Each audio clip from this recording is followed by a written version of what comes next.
The Great Adamastor. Adamastor used to take naps under his old oak tree. He loved that shady corner and the sound of singing birds. Little yellow canaries had built their nests in its strong branches, which also fed them. He loved that peaceful hideout with his old friend. He would tell the tree his joys and sorrows. The old oak knew everything. Sometimes he felt like he was part of that leafy giant, dreaming he had long arms stretching out and waving to the world, his leaves opening wide to the sun. Adamastor felt that the songs of the little birds living there, finchings, starlings, swallows, pigeons, reached deep into his heart. He truly loved life. His father used to rock him to sleep with beautiful melodies when he was just a baby. But after his parents, Damião and Damiana, passed away, Adamastor was left all alone, with no siblings and a giant frame that made him look strange and intimidating. He ended up isolated. People thought he was too different to be around. So he started hiding whenever he noticed how much adults and kids feared his appearance. In the nearby town of Horizon Village, some folks thought he was harmless. Others joked that he should join a circus since he never hurt anyone. Some even said they heard beautiful whistle sounds coming from the hill where he lived, as if the giant actually enjoyed music. In truth, Adamastor tried hard to keep to himself. He never bothered anyone and avoided crowds. But then, a severe drought hit the region. The earth cracked under the blazing sun. The reservoir dried up, and people even started talking about moving to a better place. The mayor, worried about losing his job, called for a town meeting to discuss a solution. Nervously, stepping up on a small platform, he addressed the people. "Citizens of Horizon Village, we have been hit by a serious crisis. After searching underground for days, we found a water source 4 kilometers to the east, out in the desert. It's an open-air oasis. Unfortunately, we can't bring the water to town, so you have to go there yourselves with buckets or anything you can carry it on." The crowd grumbled, upset with the news. But what choice did they have? The mayor, realizing he would probably lose his position, paid a boy to fetch water for him and move it on. Adamastor was struggling too. The stream that once supplied him with fresh water was now down to a mere trickle.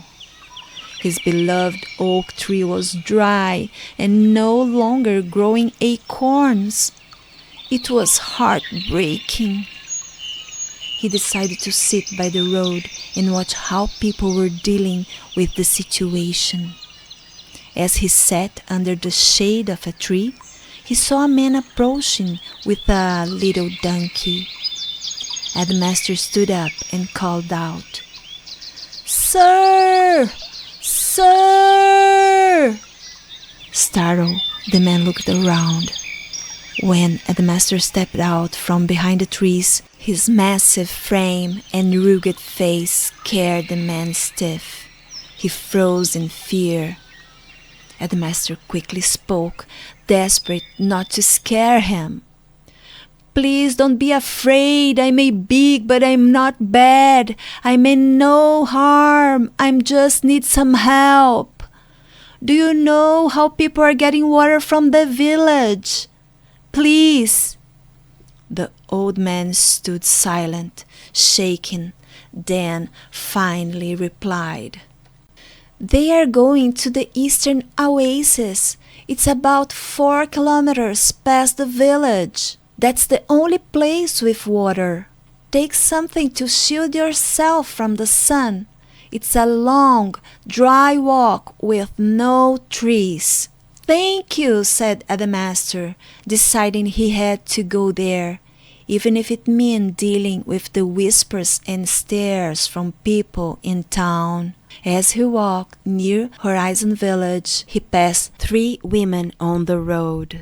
They immediately stepped off the path to avoid him. Adamastor whistled a gentle tune to ease the tension. They kept their distance, baking in the hot sun. People are so fragile, he thought. He imagined how he could protect them, the way his old oak tree once protected birds and tiny creatures, all sheltered under its cool, leafy shade. He felt compassion for the people, now exposed to the same blazing heat. He felt it too, but with the draw showing no signs of stopping, people had to make the long walk 3 times a week. Slowly, they started getting used to seeing the giant man on the road. One day, walking beside some young folks, he heard one say, "Oh, I just want some shade. It is so hot."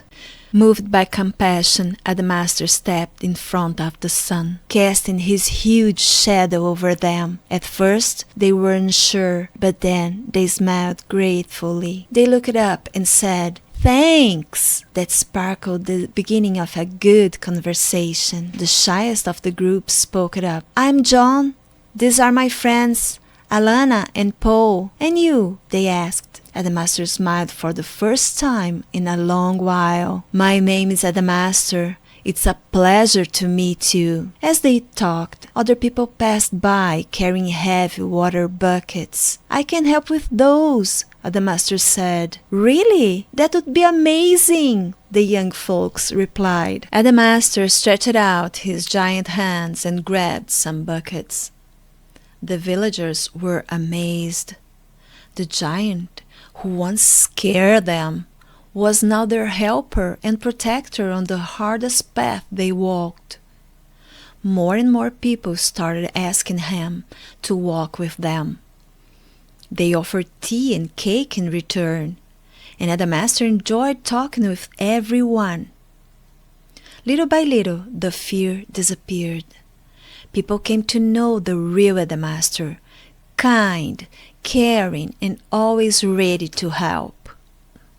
When the next mayoral election came around, many villagers asked him to run. "We'll vote for you," they said. Adamastor thought about it and eventually accepted because he truly wanted to help. When the results came in, Adamastor was elected the new mayor of Horizon Village. In his first speech, he stood proudly and said, "My dear friends of Horizon, it is with deep honor and gratitude that I accept the role of mayor. I promise to work hard for water, and our village will grow stronger together. My first mission is to plant trees, trees that give shade to people and homes for birds, trees that bring peace and life back to our land. We all remember what it was like walking to the eastern oasis, scorched by the sun. That time is over. From now on, our village will be called Green Horizon Village, filled with trees of every kind." The people stood and cheered, clapping for their new leader. Everything happened just as Adamastor had promised.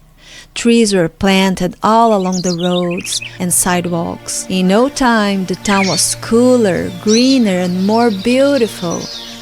Adamastor, now lovingly called the Great Adamastor, became the best mayor Green Horizon had ever known. Moral of the story: even if you are big, never lose the kindness in your heart. If you enjoyed the story, leave a like and comment.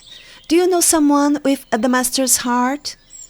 Each story comes with an exclusive ebook where you can create new endings, spark your imagination, color, and much more. Thank you for listening to my story. See you in the next one.